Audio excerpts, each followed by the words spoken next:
અત્યારે સરકેશ્વર મહાદેવના મંદિરે દર્શન કરવા. આજે છે ભાદરવી અમા અને ત્યાં છે મેળો, એટલે હાલો તમને પણ બતાવી. અમારા ભાઈબંધે ગાડી લઈને આવી ગયા અને પછી અમે નીકળી ગયા સરકેશ્વર જવા. પછી અમે પહોંચી ગયા સરકેશ્વર અને કરી લીધા ભોળાનાથના દર્શન અને હવે જઈએ અમે દરિયા કિનારે.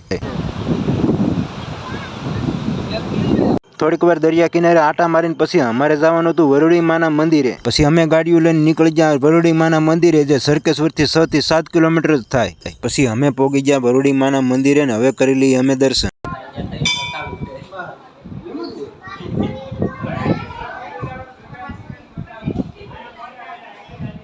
વરુડી માના દર્શન કરીને અમે નીકળી ગયા પાછા દરિયા કિનારે, જ્યાં વરુડી માના મંદિરે હોતે દરિયો આવેલો છે. વરુડી માતાજીના મંદિરે દર્શન કરવા અને એક બાજુ તમે જોઈ શકો છો, આ બાજુ છે માતાજીનું મંદિર અને આ બાજુ છે દરિયો.